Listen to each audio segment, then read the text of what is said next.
بسم الله الرحمن الرحيم. الحمد لله رب العالمين، والصلاة والسلام على أشرف الأنبياء والمرسلين وعلى آله وصحبه والتابعين لهم بإحسان إلى يوم الدين. أما بعد, donc Inch'Allah, on continue notre explication du livre intitulé Da' wa Dawa, c'est-à-dire Péché et guérison de l'imam Ibn al-Qayyim rahimahullah. Et comme on avait dit, l'explication est basée sur les commentaires de ce livre du Cheikh Abdurrazzaq al-Badr, hafidhahullah. Donc on était rendu où on était rendu au chapitre les temps d'exaucement. Les temps d'exaucement.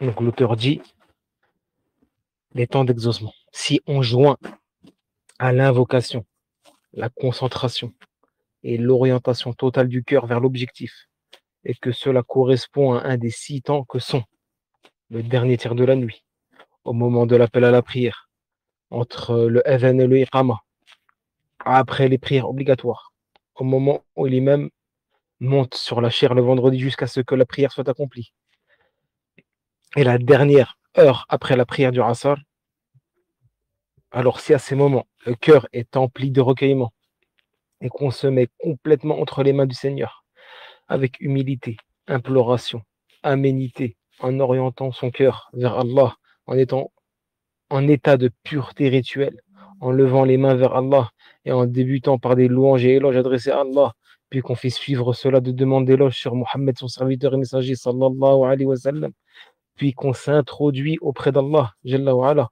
qu'on insiste auprès de lui dans la demande, qu'on le flatte et qu'on l'invoque avec espoir et crainte, qu'on cherche l'intercession à travers ses noms, ses attributs et son unicité, et qu'on présente en toute sincérité son invocation. Alors cette invocation sera sûrement acceptée, surtout si cela correspond aux invocations dont le prophète sallallahu alayhi wa sallam a informé qu'elles étaient source d'exaucement, ou qu'elles comportaient le nom suprême d'Allah Jalla wa ala.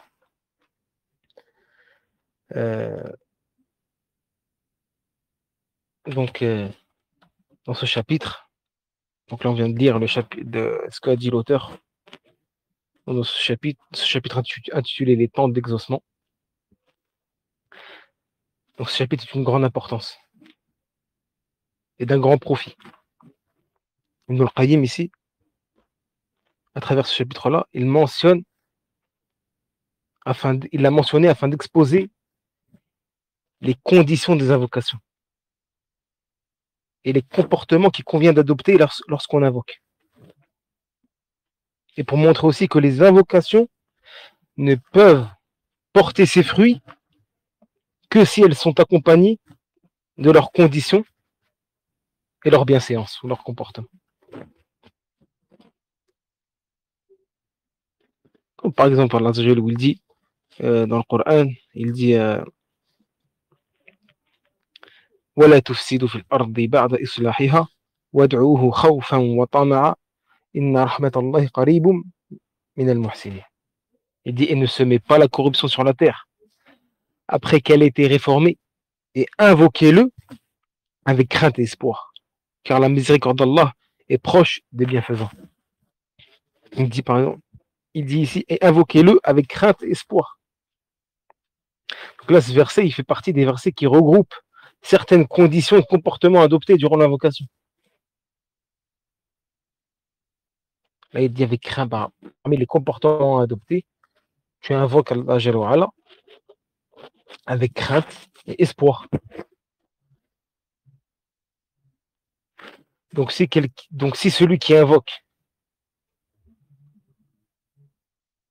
il prend soin de ces comportements-là et de ces conditions, alors son invocation, bi'idhnillah, sera plus à même d'être exaucée. Et ici, dans Ibn al-Qayyim a cité dans ce chapitre qu'on vient de lire un résumé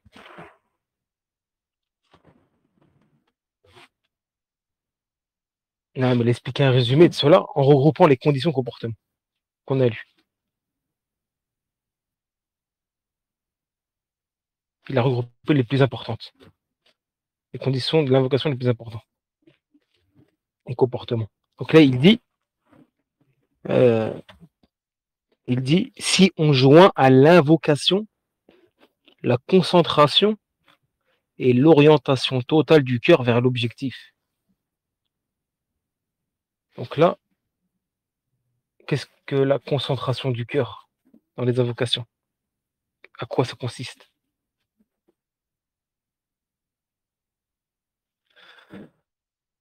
La concentration du cœur consiste à invoquer Allah Jalla wa Ala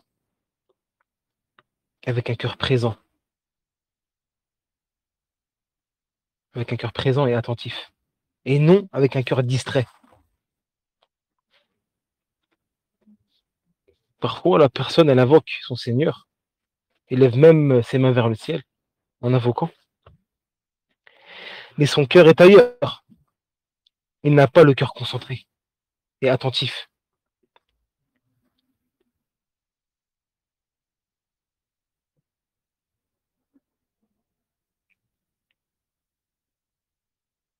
Et on avait vu dans un hadith, dans les cours précédents, que le prophète sallam, il dit quoi? Dans le hadith authentique, il dit invoquez Allah en étant convaincu qu'il vous exaucera. Et sachez qu'Allah n'accepte pas l'invocation émanant d'un cœur distrait et inattentif. Il dit quoi, sallam? Invoquez Allah en étant convaincu qu'il vous exaucera. Et sachez qu'Allah n'accepte pas l'invocation émanant d'un cœur distrait et inattentif. Donc si le cœur est inattentif, ceci sera une cause qui va empêcher l'exaucement de l'invocation. Donc le cœur doit être concentré et attentif au moment de l'invocation, lorsque tu invoques. Tu dois te concentrer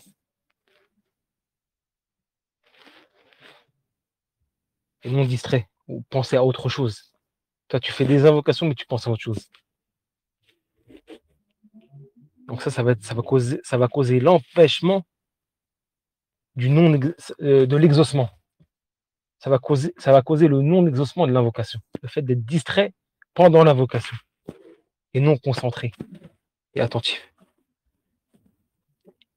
Donc il dit, si on joint à l'invocation la concentration et l'orientation totale du cœur vers l'objectif. Donc aussi, il faut orienter son cœur totalement vers l'objectif, vers l'invocation et vers Allah Jalla wa Ala. Lorsque tu invoques, tu orientes ton cœur totalement et complètement vers Allah.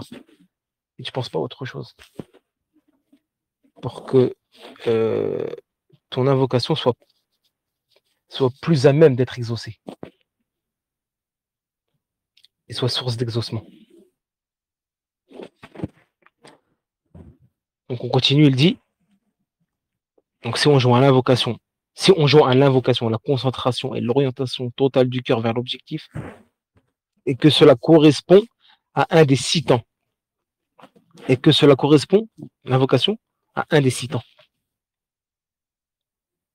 Donc ça ne veut pas dire qu'il ne doit pas invoquer en dehors de ces 6 temps qu'on va citer, mais qu'il doit donner plus d'importance à l'invocation dans ces 6 temps. Et pourquoi ça? Car l'exaucement est plus propice. L'exaucement est plus propice, est plus à même d'être, et l'invocation est plus à même d'être exaucée. Car ces temps-là sont une source d'exaucement. Ces 6 temps-là que l'auteur va citer.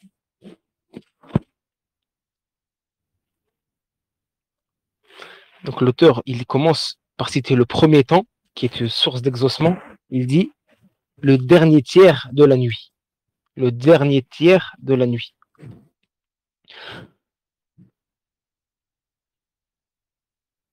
Donc ce temps-là, qu'a cité l'auteur, le dernier tiers de la nuit, est un temps noble, est un temps précieux. est grand. Le prophète sallam, il dit quoi dans le hadith authentique? Il dit notre Seigneur descend chaque nuit vers le ciel d'ici-bas, lorsqu'il ne reste que le dernier tiers de la nuit. Et il dit qui m'invoque, que je l'exauce. Qui me demande, que je lui donne. Et qui me demande pardon, que je le pardonne.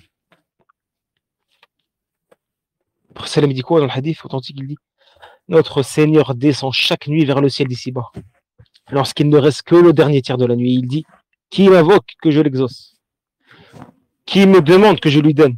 Et qui me demande pardon, que je le pardonne. Donc ça, ce hadith-là, il prouve que ce temps noble, le temps de la descente du Seigneur vers le ciel d'ici-bas, qui est le dernier tiers de la nuit, est un temps d'exaucement. C'est un temps d'exaucement.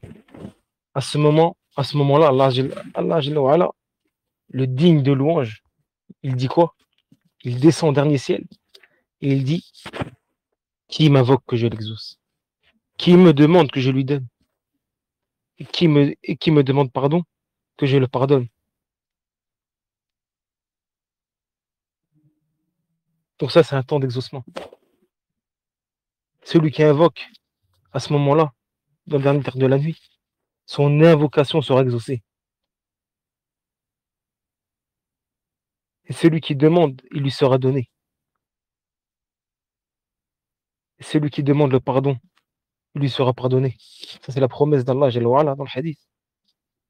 Imagine quelqu'un, je sais pas moi, un roi ou un chef d'État, il te dit viens sonne à ma porte juste avant le Fajr, durant le dernier tiers de la nuit, c'est-à-dire avant le Fajr, et demande-moi ce que tu veux, je te le donnerai, selon ma capacité.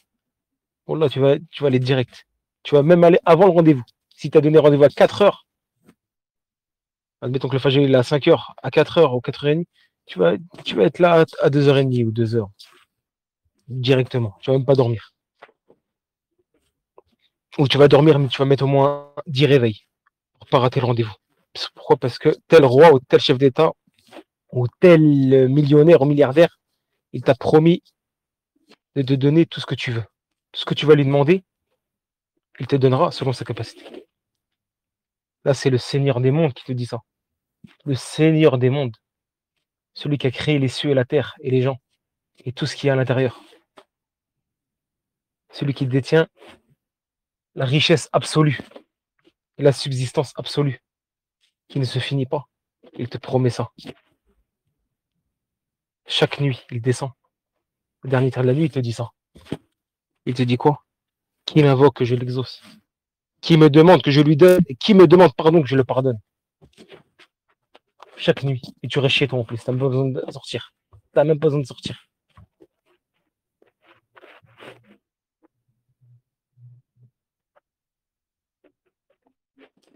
Donc il convient aux musulmans, ou à la musulmane, d'avoir une part d'invocation et de zikr, et aussi de prière, selon ce qu'Allah lui a écrit et facilité, à ce moment-là. Toi, si par exemple, soit tu mets ton réveil avant le Fajr, une demi-heure avant, 20 minutes avant, pour concrétiser ça, des invocations. Ou prière, et en même temps tu invoques en soujoud. Au moins, comme ça, tu auras regroupé les deux. La prière, Qiyam al-Layl, la prière de nuit, ne serait-ce que 2 unités de prière. Avec le witr, ça fait 3. Et en même temps, tu invoques. Et tu demandes en prosternation.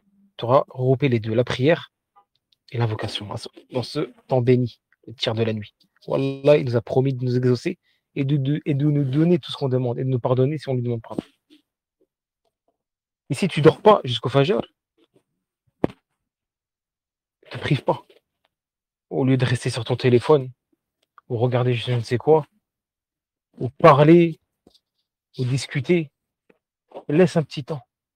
Un quart d'heure, 20 minutes, une demi-heure, même un quart d'heure, 20 minutes, pour invoquer ton Seigneur et lui demander ce que tu veux, parmi les choses de la vie d'ici-bas et de l'au-delà.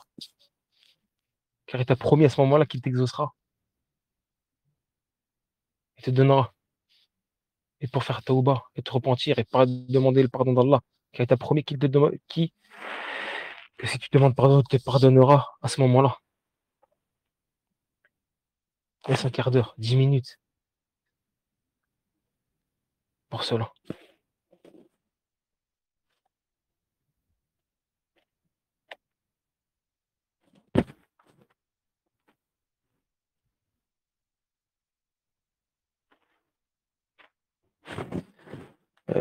L'auteur, il dit,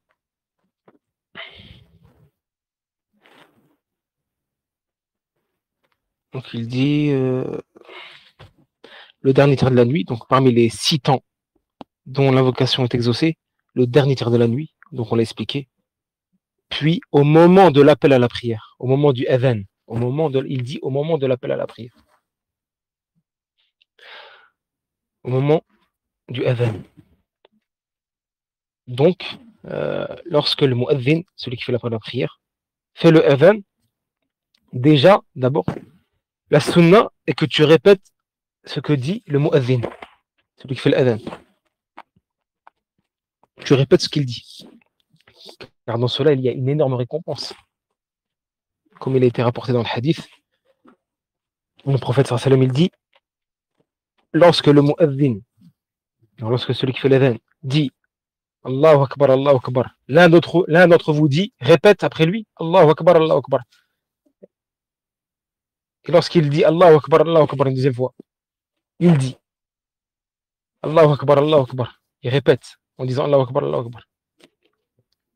Puis lorsque le muezzin dit Ashhadu an la ilaha illallah, Ashhadu an la ilaha illallah, il dit, il répète Ashhadu an la ilaha illallah, Ashhadu an la ilaha illallah. Puis lorsque le muezzin dit Ashhadu anna Muhammadan Rasulullah, Ashhadu anna Muhammadan Rasulullah, il répète après lui en disant Ashhadu anna Muhammadan Rasulullah, Ashhadu anna Muhammadan Rasulullah. Puis lorsque le muezzin dit Hayya ala salah, Hayya ala salah, il répète après lui en disant La hawla wa la quwwata illa billah, La hawla wa la quwwata illa billah. Puis lorsque le muezzin dit Hayya ala al-falah, Hayya ala al-falah, il dit la, il répète en disant La hawla wa la quwwata illa billah, La hawla, il répète après lui, c'est-à-dire il dit après la phrase du muezzin Hayya ala al-falah, il dit La hawla wa la quwwata illa billah, La hawla wa la quwwata illa billah. Puis lorsque le muezzin dit Allahu Akbar, Allahu Akbar, il répète après lui en disant Allahu Akbar, Allahu Akbar. Puis lorsque le muezzin finit en disant La ilaha illallah, il dit La ilaha illallah de son cœur, c'est la dit de son cœur, alors il rentrera au paradis. Alors il rentrera au paradis. Donc, la sunna, lorsque le muezzin il finit de faire l'adhan, tu répètes après lui. Tout ce qu'il dit, tu répètes après lui. Sauf lorsqu'il dit Hayya ala salah, Hayya ala salah, tu dis La hawla wa la quwwata illa billah, La hawla wa la quwwata illa billah. Hayya lil falah, Hayya lil falah, tu redis La hawla wa la quwwata illa billah, La hawla wa la quwwata illa billah. Donc tu répètes une fois La hawla wa la quwwata illa billah après chaque phrase. Hayya ala salah, Hayya ala salah, Hayya lil falah, Hayya lil falah. Puis tu répètes après le muezzin, tu dis comme lui, Allahu Akbar, Allahu Akbar, La ilaha illallah, tu dis La ilaha illallah. Et cela avec ton cœur aussi, tu rentreras au paradis bi'idhnillah. Donc une énorme récompense. Et c'est facile à faire. Donc c'est ça la sunna. C'est de répéter ce que dit le muezzin. Lorsqu'il a fini l'adhan. Lorsqu'il prononce l'adhan. C'est pour ça que l'auteur il dit, on a dit quoi au moment de l'appel à la prière, au moment du adhan. Donc lorsqu'il dit au moment du adhan, c'est-à-dire directement après le adhan. Directement après l'adhan. Donc c'est pas au moment du adhan. Pendant l'adhan, on répète après le muezzin ce qu'il dit. Quand est-ce que l'invocation est exaucée, est plus à même d'être exaucée, c'est directement après l'adhan.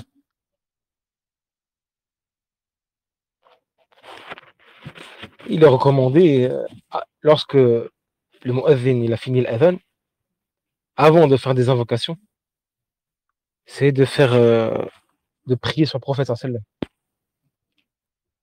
de prier sur le prophète sallallahu alayhi wa sallam. Comme il a dit le prophète sallallahu dans le hadith, il dit si vous écoutez le adhan, alors dites, dites ce qu'il dit, c'est-à-dire répétez après lui ce qu'il dit. Puis priez sur moi. Puis priez sur moi. Donc tu dis Allahumma salli ala Muhammad wa ala ali Muhammad kama sallayta ala Ibrahim wa ala ali Ibrahim innaka Hamidun Majid. Allahumma barik ala Muhammad wa ala ali Muhammad kama barakta ala Ibrahim wa ala ali Ibrahim innaka Hamidun Majid. Tu fais les salutations ibrahimiya. Dès que tu as fini l'adhan, tu as fini de répéter l'adhan, lorsqu'il finit le muadhin, il termine l'adhan, tu fais salutation de salat al-ibrahimiya. Tu pries sur le prophète sallallahu alayhi wa sallam. Puis tu fais la dua اللهم رب هذه الدعوة التامة والصلاة القائمة آت محمد الوسيلة والفضيلة وابعثه مقاما محمودا الذي وعدته. Tu fais cette dua là. Ah, c'est recommandé, c'est-à-dire ça c'est recommandé après l'adhan de faire ça. Tu demandes à Allah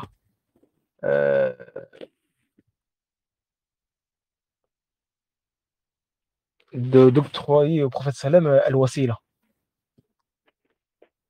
c'est-à-dire l'intercession. Sallam, il a dit celui qui dit ça après l'adhan, cette dua là, il aura mon intercession le jour du jugement. Si tu dis cette dua là, tu la trouves sur internet, même en phonétique. Allahumma, tu dis, c'est-à-dire la dua après l'adhan. اللهم رب هذه الدعوة التامة والصلاة القائمة آت محمدا الوسيلة والفضيلة وابعثه مقاما محمودا الذي وعدته. Salam, il dit celui qui dit ça après l'adhan, il aura mon intercession le jour du jugement. Et une fois que tu as fait ça, ça c'est recommandé. Les doigts, tu invoques ce que tu veux, parmi les bienfaits de la vie d'ici-bas et de l'au-delà.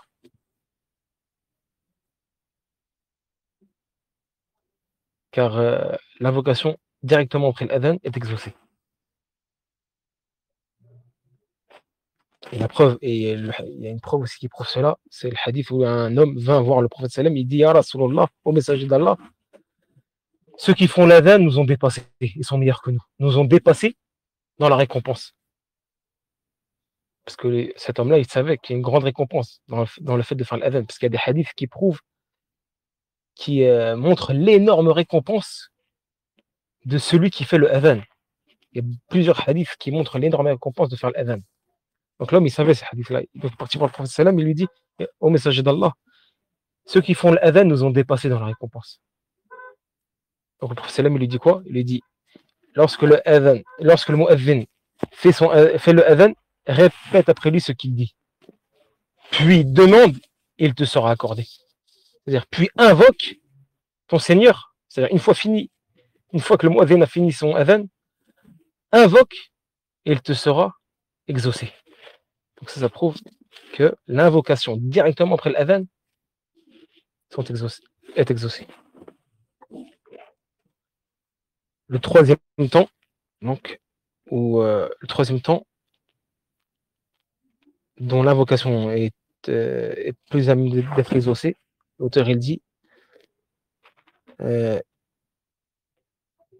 entre le adhan et l'iqama, entre le adhan et l'accomplissement de la prière et l'iqama.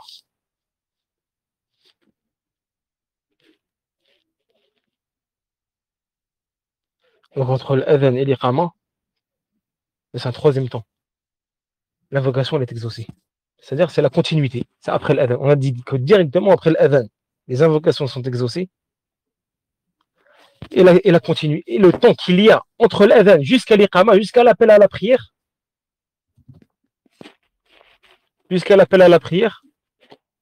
tout ça c'est un temps où les invocations sont exaucées. Tu as jusqu'à l'iqama pour voir ce temps-là. Tu vois, jusqu'à ce temps-là. Jusqu'à l'iqama. Jusqu'à l'iqama, c'est une source d'exaucement. La preuve, c'est que le prophète sallam il dit dans le hadith entre le adhan et l'iqama, l'invocation n'est pas repoussée. Entre le adhan et l'iqama, l'invocation n'est pas repoussée. C'est-à-dire qu'elle est acceptée.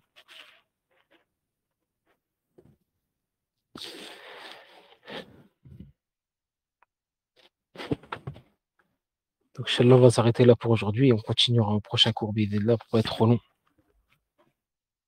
Wallahu a'lam. Wa sallallahu ala nabiyyina Muhammad.